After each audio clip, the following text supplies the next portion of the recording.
Muito boa noite, meu amigo, minha amiga. O nosso ponto de encontro de todo final de noite. Nosso programa Ponto de Equilíbrio. Acesse o nosso site www.programapontodeequilibrio.com.br. Lá você tem acesso ao Facebook, ao Twitter, você pode criticar, sugerir, dar seu palpite. Você pode ter acesso aos vídeos dos programas já exibidos no nosso canal no YouTube e também pode mandar seu e-mail, contato@programapontodeequilibrio.com.br.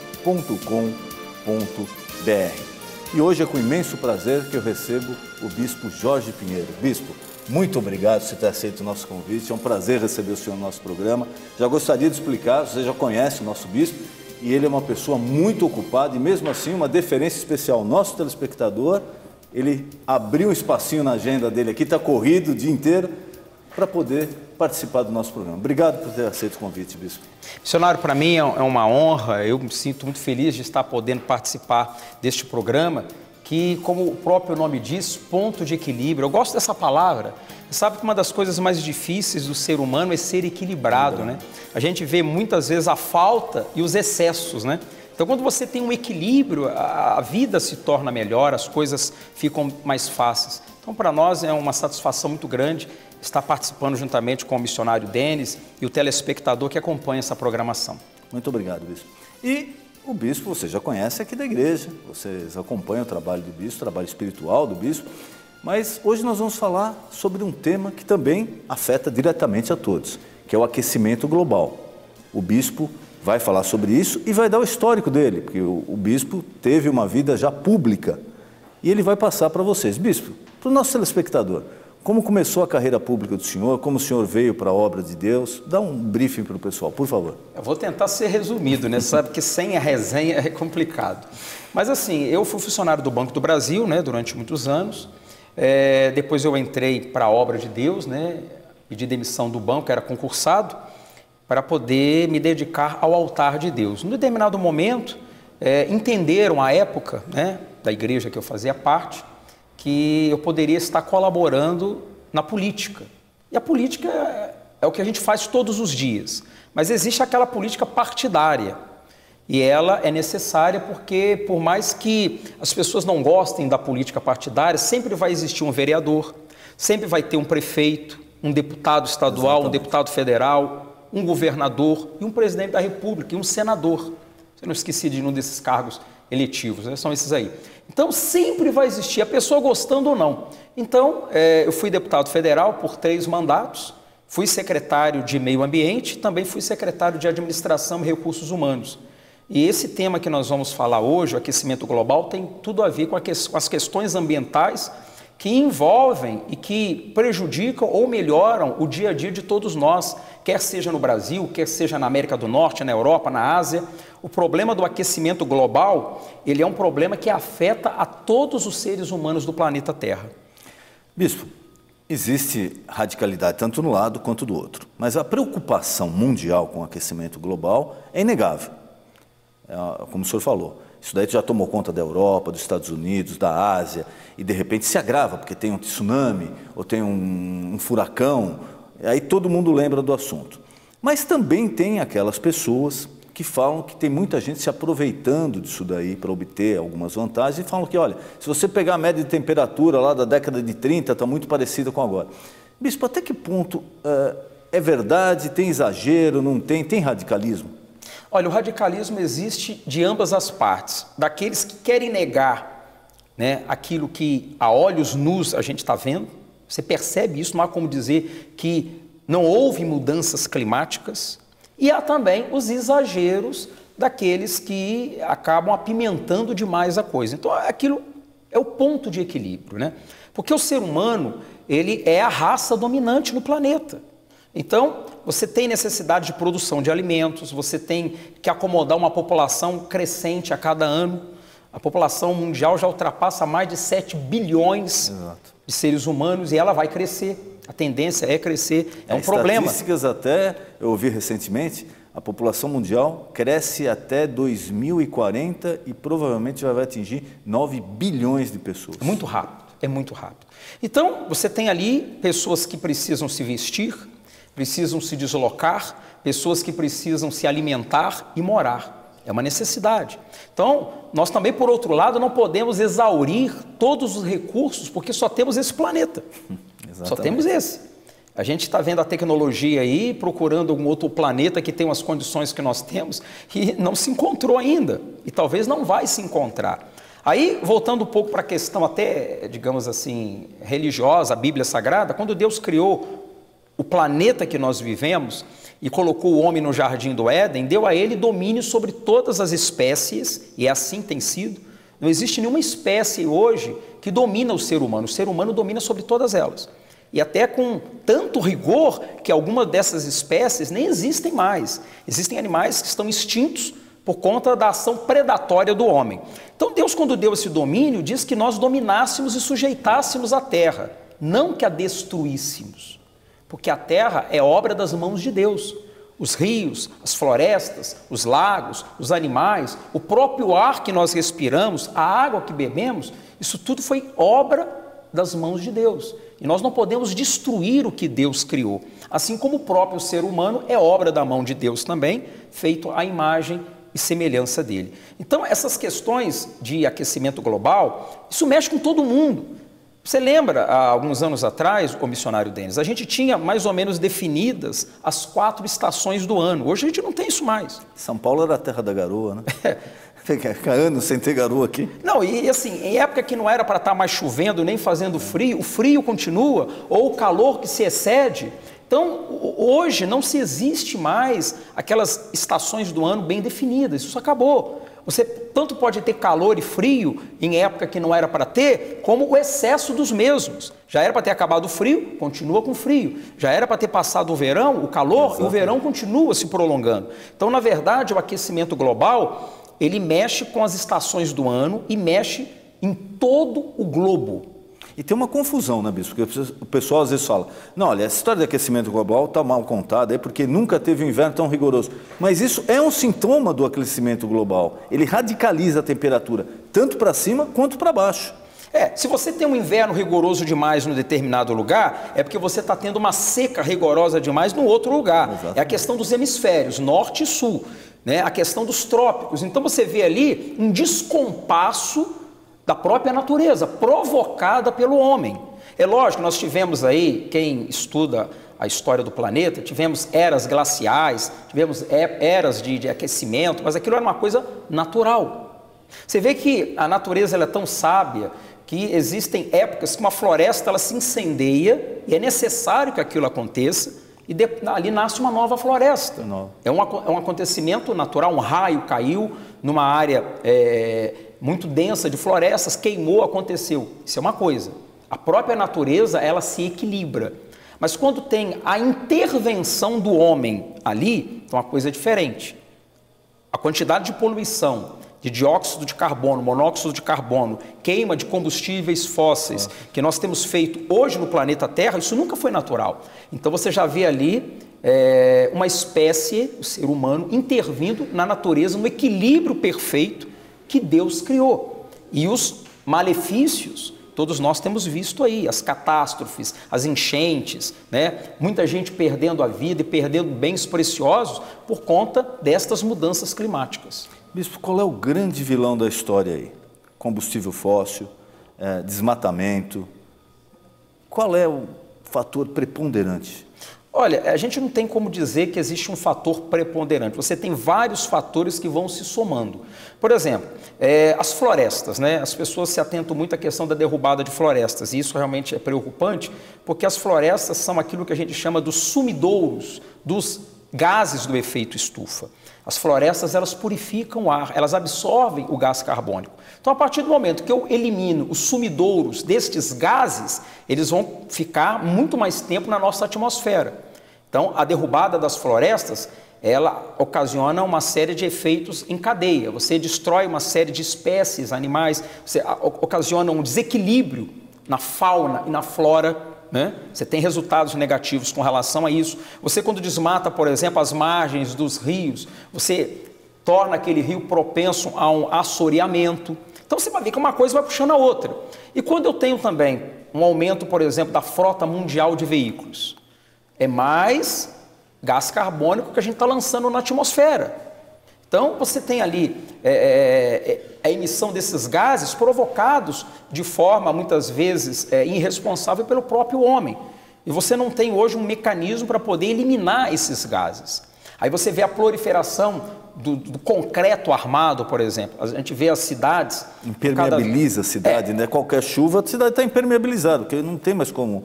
São Paulo, as enchentes, não é que São Paulo é pior ou melhor, não. É porque nós impermeabilizamos o solo numa quantidade tão grande que quando vem uma chuva um pouco mais forte, que é natural no período de chuvas, se chover aquela quantidade, você vê, se acontece isso, por exemplo, numa área de campo, a terra absorve a água com muito mais facilidade.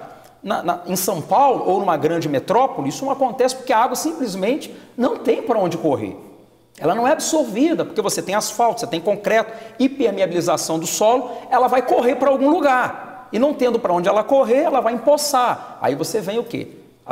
Os grandes alagamentos, etc., dificultando a vida de todos nós. Não, e nós ainda construímos as marginais à beira do rio. Né? Qualquer lugar do mundo sabe que beira do rio, quando chove, vai ter problema. Porque o rio está lá para isso. Ele recebe a água, ele sobe. Nós construímos as principais vias de acesso à cidade, de evacuação também de caminhões, justamente na beira do rio Tietê e na beira do rio Pinheiros. Que vai acontecer o quê quando tem chuva no rio? Vai alagar e vai encher e transborda. Transbordar um rio é um fenômeno natural. Natural. Inclusive, na própria lei que trabalha essa questão das margens do rio, você tem aquela área de alagamento que é natural. Numa época de chuvas mais fortes, o rio às vezes transbordar. A gente tem até um exemplo interessante do rio Nilo, que no Egito sempre foi a espinha dorsal da economia do Egito Antigo. Aqueles alagamentos que o rio Nilo proporcionava no período chuvoso, que ele era uma bênção para o povo do Egito, porque fertilizava toda uma região que depois, quando a água retornava ao seu curso normal, aquela área estava pronta para ser o quê? Cultivada. Então, o Egito se tornou muito rico por conta do alagamento do seu principal rio. Então, isso aí não é um fenômeno fora do normal, mas quando você tem a ocupação desordenada, exemplo, o nosso rio Tietê, o rio... a Marginal Pinheiros, por exemplo, Rio Pinheiros. Você vê ali uma área que não tem para onde ele transbordar. Aí que cria uma série de transtornos, né? E o rio é culpado? Não. O meio ambiente é culpado? Não, aqui é um fenômeno natural. Mas como nós ocupamos desordenadamente, acabamos sendo vítimas da nossa própria inconsequência. Né? A Amazônia, bispo, dois fatos têm ganhado relevância lá. Primeiro, falo, olha, para se produzir mais carne, para poder exportar, o Brasil já, creio que o segundo, perdeu agora para os Estados Unidos, é o maior exportador de carne do mundo, a gente vai precisar desmatar porque precisa de espaço para o boi pastar. E segundo, a alternativa do combustível fóssil passa pelo álcool. O álcool vem da cana, que precisa também de uma área para se plantar. Existe uma discussão muito forte sobre regiões da Amazônia onde está acontecendo desmatamento, tanto para agricultura, para o gado, para a pecuária, quanto para a plantação de cana, para a substituição do combustível fóssil. Será que ali também a gente não está dando um tiro no pé? Porque a gente está acabando com uma floresta para um paliativo. Olha, a questão da Amazônia, dizem, né, as pessoas falam, a Amazônia é o pulmão do mundo. Bem, tudo que acontece num país reflete em outros países também. Por isso que existe hoje o mercado de carbono, né? Onde países, por exemplo, da Europa, que já destruíram as suas florestas, eles investem em países como o Brasil, por exemplo, para manter as florestas ou reflorestar áreas que já tinham sido degradadas. Exatamente por quê? Porque eles são bonzinhos? Não. Porque eles precisam de oxigênio lá. Como eles lá não conseguem recuperar mais as suas florestas, eles investem nos países como o Brasil, que ainda tem área, espaço para reflorestar e manter o que está de pé, então eles fazem esse tipo de investimento. Então, assim, a questão do álcool são opções de combustíveis, fontes energéticas renováveis. Porque o petróleo, que hoje é a espinha dorsal, né, que move as máquinas, que move a nossa indústria, os automóveis e tudo mais, ele é um bem finito, ele vai acabar. Então você precisa de ter um combustível mais limpo, né? No caso o álcool é mais limpo, mas que seja uma fonte renovável.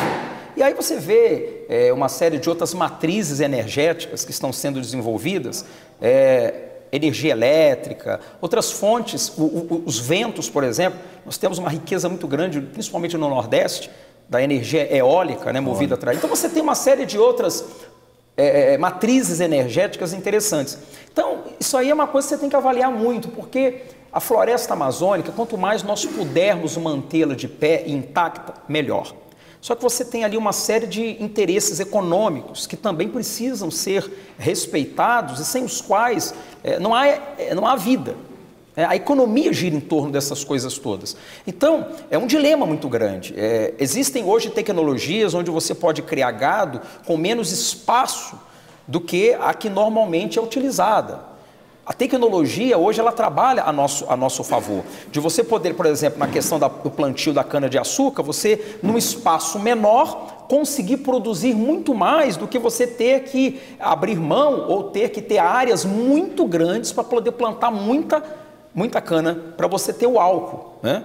A chamada cana-de-açúcar. Existem outros produtos, por exemplo, a beterraba, existe o biodiesel, por exemplo, que é feito, por exemplo, da mamona. Óleo de mamona. Óleo de mamona. Então você tem uma série de outras culturas que você pode estar desenvolvendo também. Agora, não há como você fazer a troca de uma coisa pela outra. Que precisa se entender o seguinte: tecnologia existe, ela tem que ser utilizada assim para a gente ocupar o menor espaço possível e produzir mais. Isso já está provado e comprovado.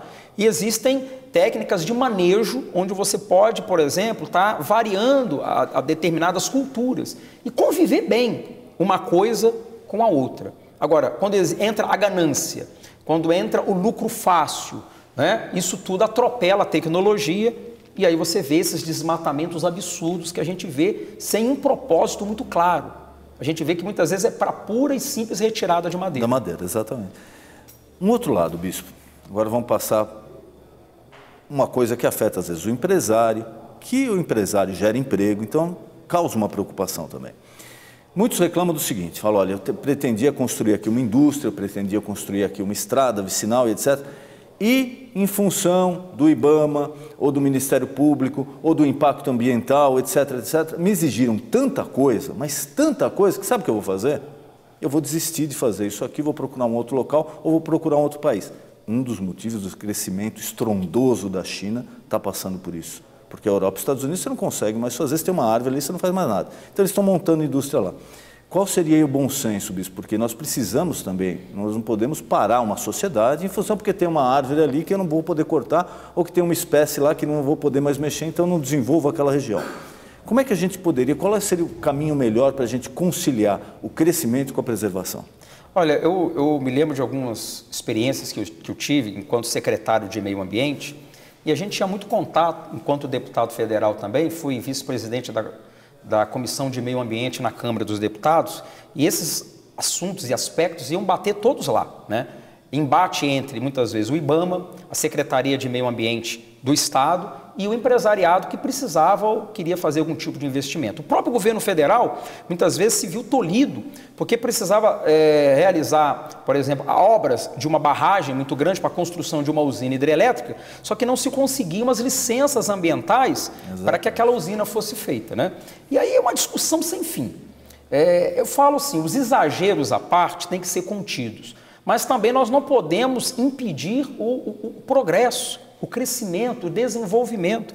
Por que a gente vê tantas comunidades, antigamente se usava o termo favela, né? Hoje se usa comunidades, ocupação desordenada de áreas que não poderiam estar sendo ocupadas, mananciais, miserabilidade.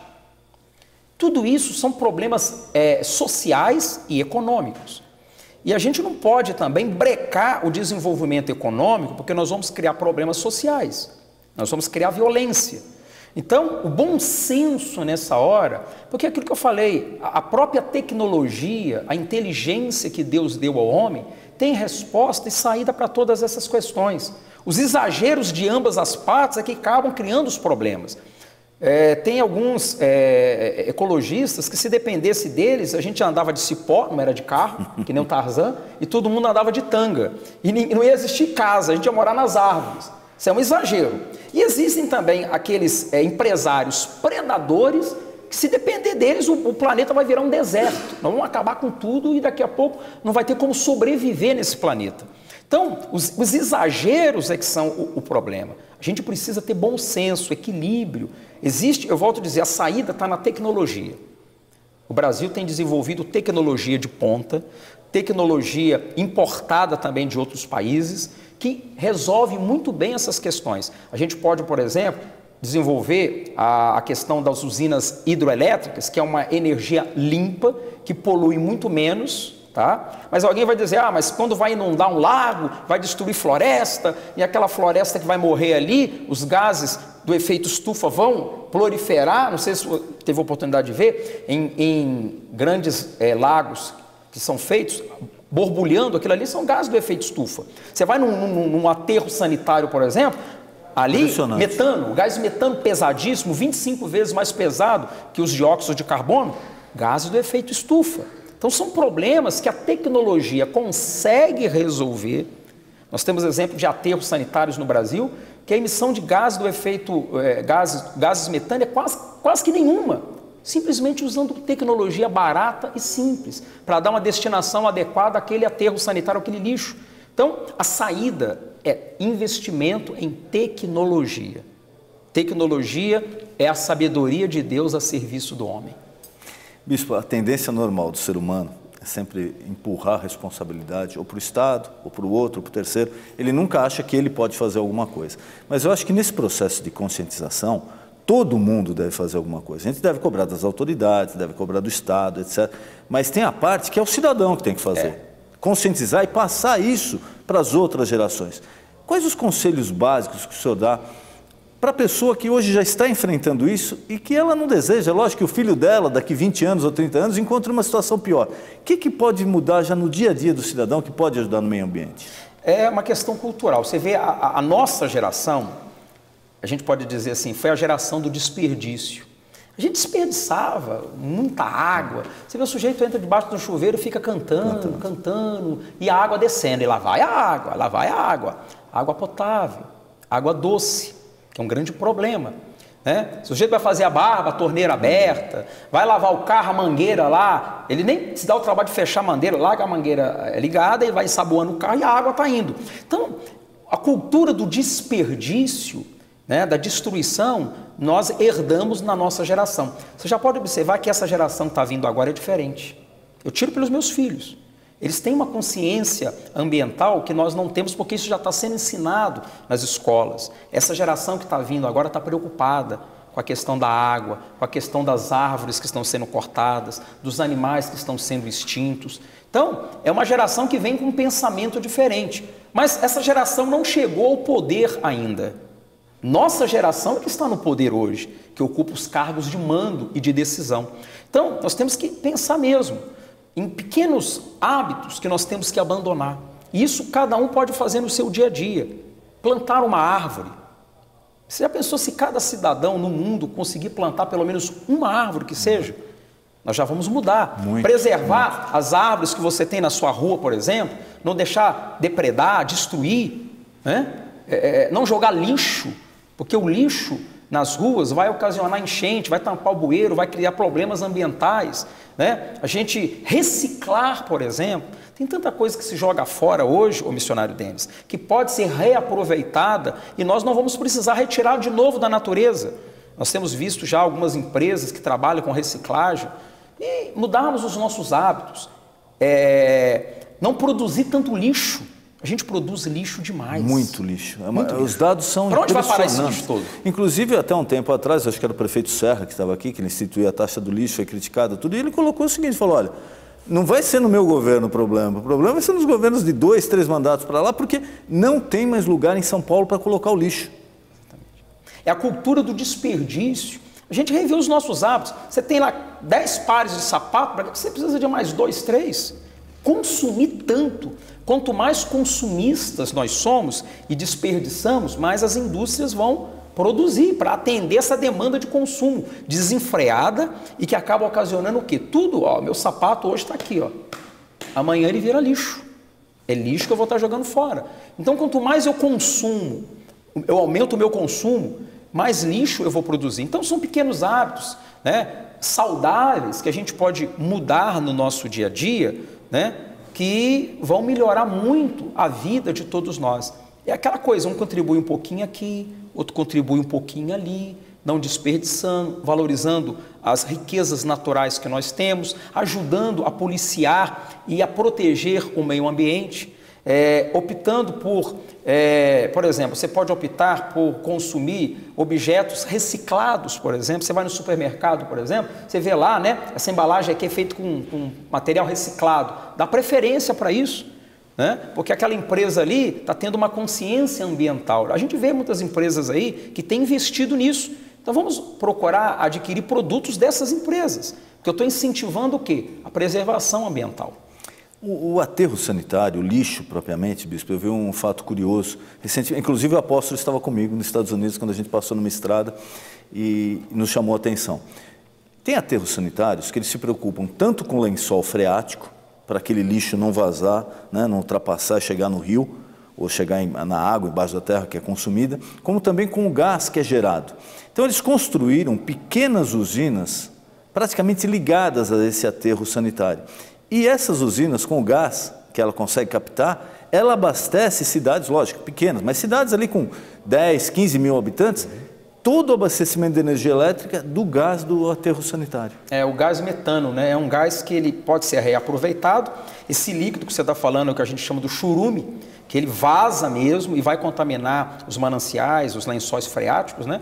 E eu tive visitando alguns aterros sanitários que desenvolveram tecnologia em que eles reaproveitavam esse churume todo e usavam para regar as eiras, que eram esteiras, onde todo o lixo ele era armazenado, ele era coberto, é um sistema de aeração, onde você aumenta a temperatura para você acelerar o processo bacteriológico. Então aquele lixo ficava, digamos ali, 30, 20 dias e ele ficava seco. E todo o churume que vazava, ele era recolhido e usado para poder regar a própria eira. Então você tinha lixo seco, sem cheiro, sem churume, e você já poderia enterrar, né, aquele lixo de forma mais consciente. Isso antes sendo feito, claro, a separação do metal, do vidro, do plástico, do papel para reciclar. Então você agride menos a natureza. Essa é uma das tecnologias. E existe tecnologia que utiliza realmente o gás metano como fonte de energia, ele gera energia, né, para poder, eletricidade inclusive, para gerar bancar o próprio sistema em si e ainda fornecer energia elétrica para uma quantidade N de residências. Aí você evita de ter menos usinas hidrelétricas, você está reaproveitando o próprio lixo e dando uma destinação, digamos, ecologicamente mais adequada para aquele lixo que foi produzido. Tem uma corrente, bispo, que acha que essa conscientização também passa pelo bolso do ser humano. Então, qual é a sugestão deles? Olha, vamos taxar, vamos colocar um imposto maior no combustível fóssil, na energia cara, e vamos praticamente tirar a tributação, tornar essa energia alternativa mais barata. O senhor acha que é uma boa alternativa? Excelente. Aliás, o ponto vulnerável e fraco do ser humano é o bolso. Tocou no bolso. Por que as pessoas desperdiçam tanta água no Brasil? Porque a nossa água é barata. Vai na Europa para você ver. Vai nos Estados Unidos. Vou dar um exemplo da Europa. Eu estive recentemente na Europa. Os ralos são bem pequenos. Porque se você abrir demais o chuveiro e usar água demais, vai entupir. Então você é obrigado a usar o chuveiro com a menor quantidade de água. Aqui no Brasil não. Os ralos, quanto maior, melhor. Para desperdiçar bastante água mesmo. Então, tudo uma questão cultural. Então, quando você toca no bolso, meu amigo, aí o sujeito economiza água, ele vai se lembrar de apagar a luz quando sair do quarto. E se você torna a energia alternativa, que ela é mais cara, de fato, realmente é mais cara. A produção da energia limpa, ela é um pouco mais cara hoje. Se você tira impostos desta energia e você coloca incentivos, o governo dá incentivos. Peraí, esse dinheiro vai vir de onde? Exatamente, de você taxar um pouco mais a energia suja, as pessoas vão economizar. Estudos são feitos a esse respeito e mostram que a gente pode sobreviver muito bem, com muito menos água, com muito menos energia elétrica, muito menos gás e por aí vai. O apagão é um exemplo, como é muito barato, as pessoas não se O apagão não foi um bom exemplo? Todo mundo teve que reduzir 20% e 30% do consumo. Todo mundo conseguiu. E sobrevivemos. Sobrevivemos, não foi uma catástrofe. Todo mundo reduziu em 20%, 30% de consumo e levou a vida normalmente. Aí você vê a própria indústria fornecendo geladeiras que gastavam menos energia, ar-condicionado que puxava menos energia e tudo. Quer dizer, no aperto, é igual em época de guerra. A guerra é ruim. Mas pode ver que os grandes avanços da civilização aconteceram em períodos de guerra. Por quê? Eram períodos extremos, era matar ou morrer. Então era preciso desenvolver tecnologias para sobreviver uma população. Então você teve grandes pulos de desenvolvimento tecnológico diante dos apertos. Eu vou dar um exemplo. Os alemães estavam perdendo a guerra e não tinham combustível fóssil. Eles desenvolveram combustíveis alternativos, gasolina sintética, álcool de batata. Álcool. Os tanques alemães, muitos deles eram movidos a álcool, porque não tinha mais petróleo. E álcool de batata, porque lá não tem cana, né? Era álcool de batata na época. Então se desenvolveu tanta tecnologia na época, a Alemanha desenvolveu, porque ela não tinha para onde correr, não tinha recursos naturais. Então a tecnologia entrou a favor. A guerra se prolongou durante muito mais tempo por conta do desenvolvimento tecnológico. Então eu falo sempre, a tecnologia, na verdade, é a sabedoria de Deus que está aí à disposição do homem, para o homem viver melhor. Deus quer que vivamos bem, com saúde, com prosperidade, sem desperdício. Você veja que quando Jesus fez a multiplicação de pães e peixes, quando terminou, que todo mundo comeu a valer, sobraram 12 cestos cheios que Jesus mandou recolher para não desperdiçar nada. Quer dizer, o próprio Jesus tinha a consciência de não desperdiçar, de usar o necessário. Os próprios ensinamentos de Jesus falam que a gente tem que estar preocupado com o dia. Às vezes você está preocupado com o amanhã, não, vamos viver um dia de cada vez. Com calma, sem exagero, sem ficar juntando, não, Deus não vai permitir que haja falta. Então eu vejo que a falta e a escassez, ela ocorre por conta da própria desobediência do homem em relação a como Deus nos orienta a viver e a desfrutar de tudo que Ele colocou de bom no nosso planeta. E outro exemplo, o senhor falou da Europa, eu vi um exemplo de uma conta de luz nos Estados Unidos que eu acho que simboliza bem ali como aperta o cidadão. Me mostraram uma conta de luz que de um mês para o outro ela subiu muito. Então o rapaz estava me explicando, porque tinha o quilowatt a um preço, embaixo o quilowatt um pouco mais caro e outro quilowatt extremamente caro. E eu perguntei, mas o que é isso? Ele falou, não, porque nesse verão todo mundo ligou o ar-condicionado, consumiu muita energia, então o que acontece?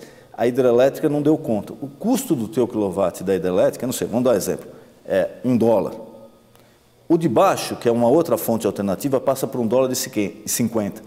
Só que lá, para se conseguir manter, foi obrigado a ligar a energia nuclear. Era 5 vezes o preço do quilowatt da elétrica. Então a conta foi lá para cima, porque passou aquele número de quilowatt, você estava pagando o quíntuplo do preço para poder usufruir de uma energia, em tese, perigosa. Então você está pagando custo. Exatamente. E assim, isso leva as pessoas, como tocou no bolso, a parte frágil do ser humano, aí ele vai economizar. Eu não vou ficar com o ar-condicionado ligado o dia todo. Às vezes vai embora, deixar ligado. Eu vou economizar. Por quê? Porque eu vou pagar muito mais caro. Então, essa parte frágil, que é o bolso, é desse jeito. Isso é inteligente. A gente tem que realmente valorizar quem economiza e penalizar os desperdícios, guardado, claro, as devidas proporções, né? Por exemplo, uma pessoa muito humilde, muito pobre, alguém, de repente, que esteja acompanhando a nossa programação, fala, meu bispo, isso aí eu já faço lá em casa porque eu não tenho dinheiro mesmo, e eu tenho que apertar ali. Tudo bem, você economiza, mas tem muita gente, ô missionário Denis, desperdiçando a valer. Um exemplo claro eu escutei outro dia no rádio. É só perguntar para uma pessoa já de classe média alta, quanto você paga de água? Ele não sabe. Se mora em prédio é pior ainda, porque vem embutido no condomínio, ele não tem ideia de quanto é uma conta de água, que é o bem mais precioso que se tem. Porque na verdade ali a conta é rateada entre todos os condôminos, né? O que então, é de todos não é de ninguém. Aliás, uma das coisas que nós questionamos aí, na época da secretaria, é que a gente, por exemplo, assim como a energia elétrica, cada um paga a sua individualmente, e aí você economiza, por que a água não se economiza? Porque, peraí, eu vou economizar daqui, mas o meu vizinho lá em cima vai gastar. Quer saber? Já que ele gasta, eu vou gastar também. Vou gastar também. Então, eu acho que a gente tem que ter individualismo para isso. É uma questão individual. Cada um arcar com as suas despesas e com seus exageros nos seus gastos. Pagar cada vez mais caro, sim, para ela ter consciência. E valorizar, você dá descontos, inclusive, aí entra o outro lado. Descontos e incentivos àquele que economiza energia, economiza água, né? Ela ter um bônus, por exemplo, né? Está numa faixa de imposto, né, de taxação mais baixa, porque ela está economizando realmente. Premiar o cidadão. Premiar. Bispo, Mais uma vez eu queria agradecer ao senhor, infelizmente nosso programa está acabando. E eu queria colocar à sua disposição algo que eu não perguntei, alguma consideração que o senhor queira fazer, por favor. Eu quero aproveitar, né, a audiência do programa e mandar um abraço grande a todos aqueles que amam a natureza. O apóstolo Valdemiro, por exemplo, é um amante da natureza, ele ama a natureza, ele sempre que pode, ele está na beira de um rio, ele está ali pescando, preservando. Eu muitas vezes o acompanhei e percebo nele como ele tem consciência ecológica. Não, e ele pesca e joga o peixe de novo, né? Exatamente. Eu pesquei com ele pegava o peixe e devolve. Ele não é aquela pesca predatória. Você vê que ele valoriza muito, ele entende como é importante preservar o meio ambiente, isso é muito bom, isso é de Deus. Porque preservando o meio ambiente, estamos preservando a obra de Deus. Guarde isso no seu coração. Não se trata apenas de uma questão de sobrevivência, mas uma questão de você agradar a Deus ao preservar o que Deus criou com tanta maestria, com tanta sabedoria e com tanto equilíbrio. Muito obrigado. Bispo Jorge, muito obrigado. Foi um prazer receber o senhor. Prazer que Deus continue usando a sua vida para abençoar muitas pessoas. Muito obrigado. Eu que agradeço. Um forte abraço a todos. E você já sabe, nosso encontro de todo final de noite, programa Ponto de Equilíbrio. Boa noite.